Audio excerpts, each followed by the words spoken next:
Back to the lifestyle segment, the National Emergency Management Agency, NEMA, has says 259 persons have lost their lives across Nigeria between April to September 2024. Now, this is important because over 1,048,312 people have been displaced, with 29 states and 172 local governments affected by flood. And so this is a problem which we have been facing every year. Unfortunately, it's come back this year as well. And the case which a lot of people know about is what's happening in Borno State, in Maiduguri and its environs, where it's reported that about 30 people have lost their lives and over 400,000 people have been displaced. But there's a bigger problem. Every year we hear about this, we plan for it, but this still happens. These people have names, they have family members. These 259 people are real human beings who are losing their lives. Are these problems avoidable? Are they fixable? And how can we ensure that this isn't being reported, being repeated every year? And joining us to have this conversation, we have Dr. Goje Mohammed, who is the Executive Secretary, Yobe State Emergency Management Agency. Good morning, and thanks for joining us. Good morning. Thank you very much. Welcome back to the show, Dr. Goje. Every year we have this conversation. In the last 3 years, we've had this conversation with you every year. Let's start with your state, Yobe State. What was the forecast for this year regarding emergency management and floods, and what's the situation on ground currently? Thank you very much. Before delving into Yobe State, based on the present statistics, I would like to commiserate with our brothers, our neighbors, Borno State, who are passing through really, really difficult times. I mean, very difficult times, but God, who has created all of us, will surely see Borno State and Maiduguri come out stronger. For us in Yobe, we have our share of the flood for 2024, but then the 2022 flooding has taught us a lot of lessons, and we have learned how to be proactive. But then that's why it is called natural disaster. When it strikes, it becomes overwhelming and it tests your strength. So in February this year, when NIMET and other NISA started releasing their prediction, we didn't take it lightly. When we informed our governor, His Excellency Governor Mimala Buni, he asked us to ensure we reposition our resources across different locations. Even though resource mobilization and resource repositioning are time-consuming and they're too demanding, we didn't take it lightly. We started with what we have and we repositioned across the 3 zones. And unfortunately, when the heavy rain strikes, the 3 major roads linking the state capital were all disconnected. It happens that there's only one road that can lead to the state capital. So it becomes very even difficult to move commodities across the roads to the affected population. And the little we reposition in those locations become overstretched, and we have to look for alternatives. A community that will reach in just 1-2 hours, it will take us like 4 hours passing through another state before we reach the community, 4-6 hours. So these are so challenging. But from April, when it started, because when you said flood comes in 3 phases. One, it can be a windy rain that can come heavily, and because of the pressure of the wind, it will affect houses and destroy houses, collapse buildings and other things. 2, it can be heavy rainfall, and it will lead to flooding and affects communities. And the last one is as a result of discharge from dams and rivers. In Yobe, from April to date, from the windy rainfall to the heavy rainfall, because we haven't had any dam experience yet, we have witnessed flooding that has affected over 20,000 households, and has destroyed over 40-something thousand public buildings, household buildings, and some few public buildings. And when I say household buildings, I mean rural buildings, mostly mud houses that are made of clay and soil. And it has disconnected 3 major bridges and 4 major roads. Some few public schools and other things were also affected. And sadly, over 436 persons sustained different degrees of injuries, and we lost, as at last count, we lost 41 persons from April to date. And these are numbers that are reported. These are numbers that are traceable. These are numbers that we have worked to see. But then this is the figures that shows what happened. As government, we have already strengthened our way of response. First, we make sure that we did sensitization prior to the season. When we receive NIMED report, we will brief His Excellency the Governor, we get the resources, and we do sensitization at state and LGA level. And sensitization entails calling stakeholders, telling them this is what is happening, this is what we are expecting, this is what we are foreseeing. And of course, as human beings, there are some nonchalant attitudes in taking sensitization very serious, but they are real. Data are real. NIMED doesn't lie. NISA, these are real. And they even come surpassing what they have predicted. So after we did our sensitization, when the flood strikes, we will, as a responsible agency, as government, we will not say because we sensitize people that this is happening and it happens, we will not respond. Of course, it's our primary objective to respond. And saving life and property is the primary role of the governor.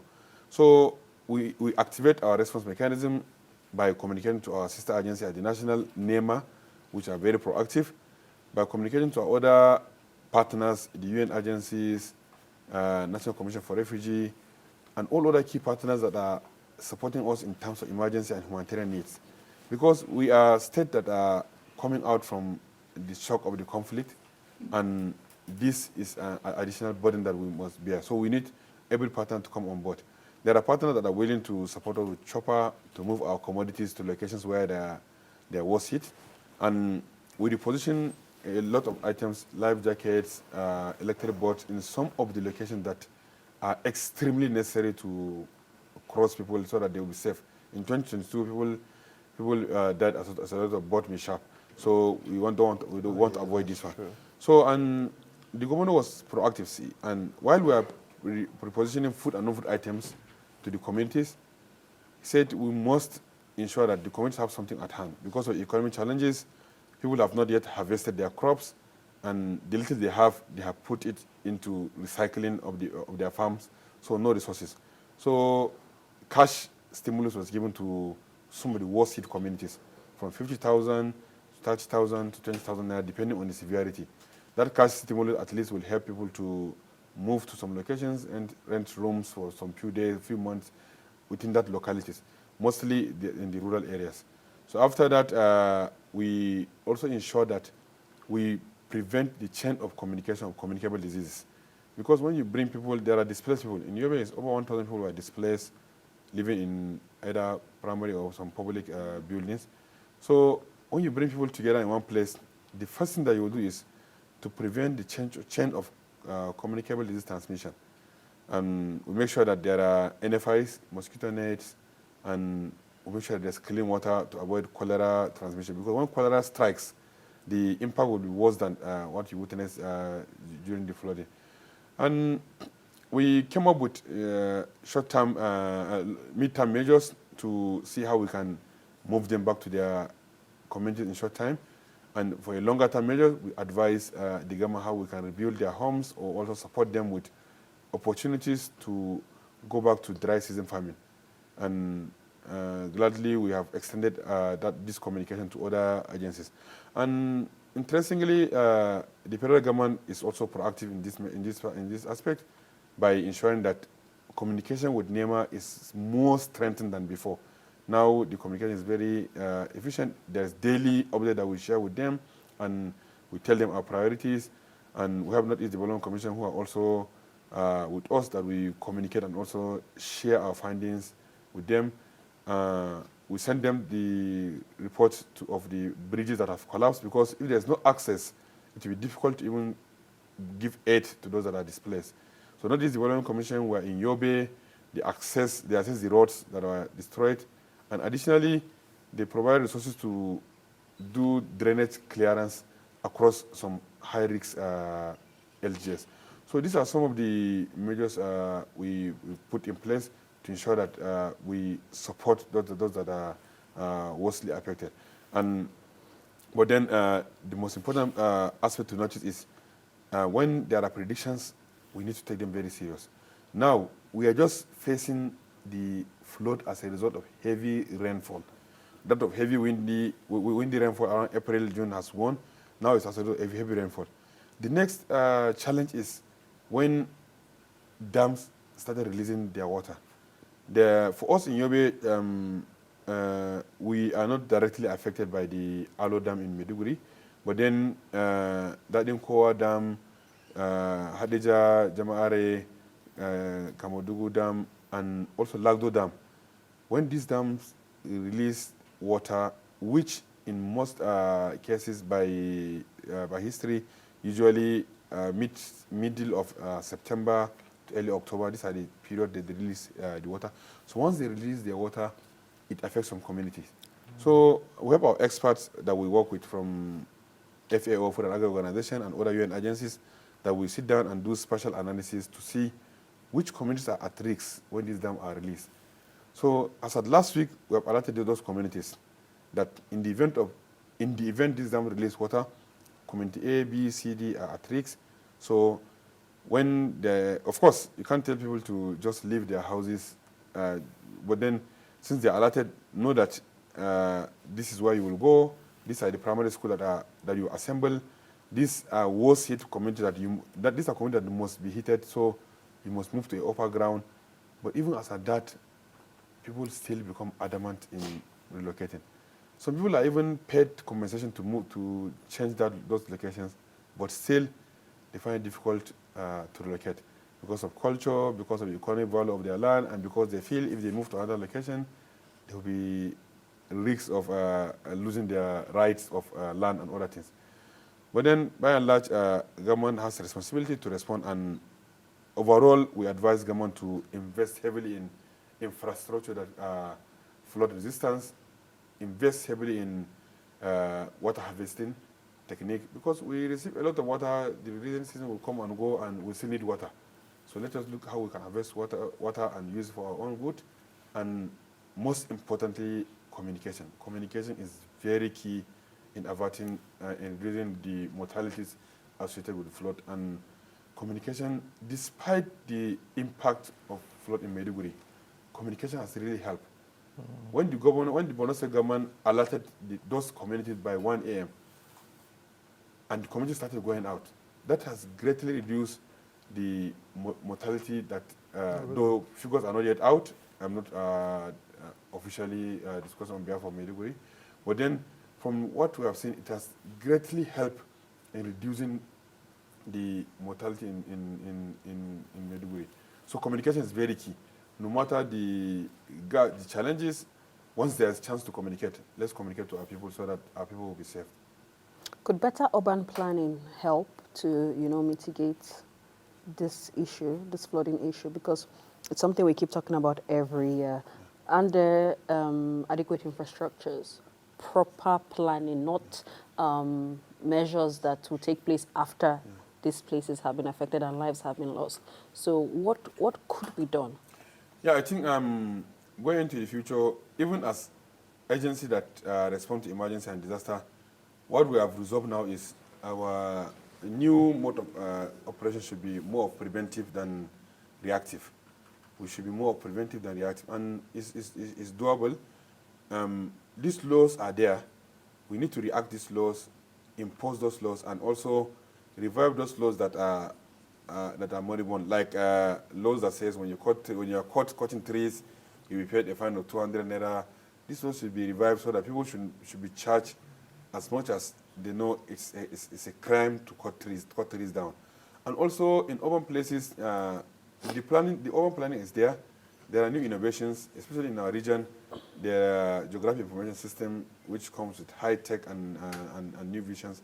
So I think imposition is the key.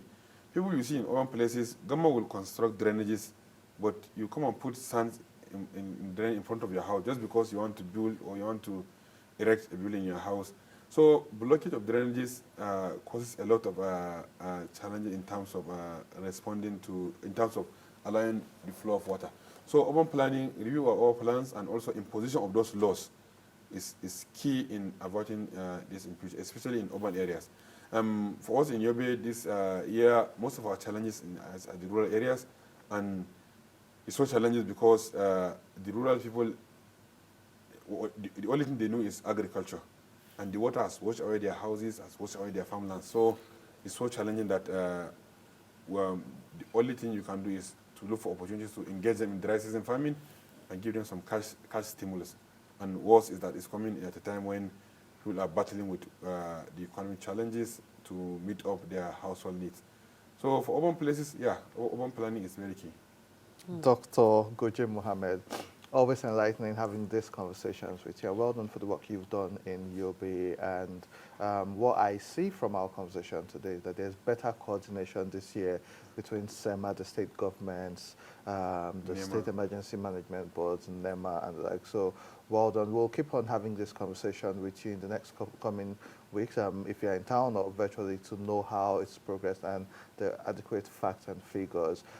You've covered this across board, so thank you so much. But we'll constantly be in touch with you just to get updates and to know how people are faring. Thank you so much. Thank you very much. Thank And you. I use the opportunity to advocate for more support from individual partners to our brothers in Maiduguri who are currently passing through serious challenges. Anything that can be sent to Maiduguri from anybody across the board would really help alleviate close the gaps that challenges they are facing. Thank you. There you have it. Let's be our brother's keeper. We'll take a quick break, and when we return, there's sports with Abraham and MC Sam, and after that, more on politics and a lot more on the weekend show. Don't go away.